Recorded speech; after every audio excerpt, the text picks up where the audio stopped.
Amigas y amigos, la sobresaliente historiadora Karen Armstrong comienza su libro Historia de Jerusalén afirmando categóricamente que en Jerusalén la historia es una dimensión del presente. Coexisten allí tres religiones: judíos, cristianos e islamitas o árabes. Se pregunta quiénes fueron los primeros en recurrir a la violencia, los sionistas o los árabes. ¿Quién había vivido primero en Jerusalén, los judíos o los palestinos? Tanto unos como otros sostienen que Jerusalén les pertenece. Su rivalidad parece venir desde la Edad de Bronce, por allá del 3300 al 1200 a.C. Por diferentes razones, dice la autora, Jerusalén ha llegado a ser central en la geografía sagrada de judíos, cristianos y musulmanes. Mitos y simbolismos se entrecruzan y se contraponen en un ambiente glacial y kafkiano de estupidez y sin razón.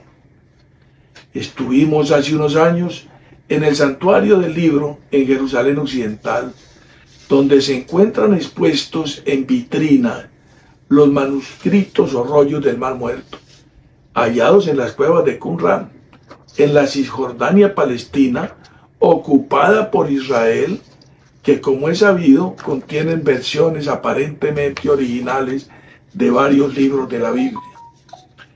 Luego pasamos al Museo del Holocausto Judío, o Shoah, ocurrido en la Segunda Guerra Mundial, donde se da cuenta gráfica de los espeluznantes horrores del genocidio de más de 6.000 judíos israelíes por parte de los besánicos y sanguinarios nazis alemanes. La guía prorrumpió en llanto y se negó a entrar. Tanto les duele aún el Holocausto, el cual tuvo señalados antecedentes. Hitler despoja a la población judío-alemana de derechos políticos y civiles en 1933. Fueron expulsados de los empleos estatales. Las leyes de Nuremberg de 1935 prohibieron matrimonios entre judíos y arios. La ley de arianización de la economía, hacia 1938, lo sometió a expropiaciones.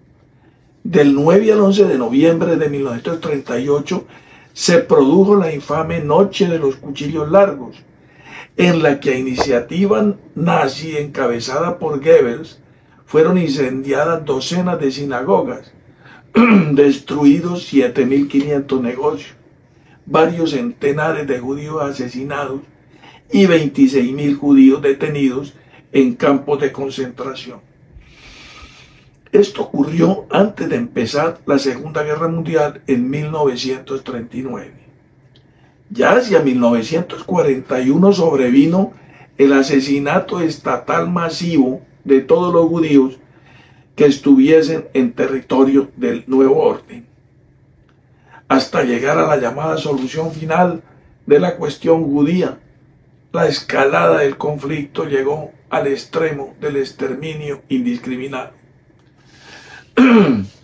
No obstante, estas oscuras pinceladas del más aterrador e inhumano conflicto que registra la historia, más de 50 millones de víctimas, como si hubiese muerto toda la población colombiana. Sería de esperarse que los israelíes fueran los más humanos, los más pacifistas, pero no, pues parece que su memoria histórica los lleva a replicar o reproducir la barbarie aplicada por los nazis contra sus ancestros, haciendo víctimas a los palestinos, que son personas atentas, amables, civilizadas. Que muy bien nos trataron estos cuando fuimos a Belén. Reprochable desde luego el irresponsable atentado de Hamás, como repudiable las masacres o genocidio de Israel contra Palestina. La ONU merece una recriminación histórica por no haber tenido en 1948 la prudencia y la sindéresis de dejar a ambos pueblos, israelíes y palestinos, en igualdad de condiciones, con estatus de países reconocidos por la comunidad internacional. De manera que desde el punto de vista del derecho internacional humanitario, el gobierno nacional acierta.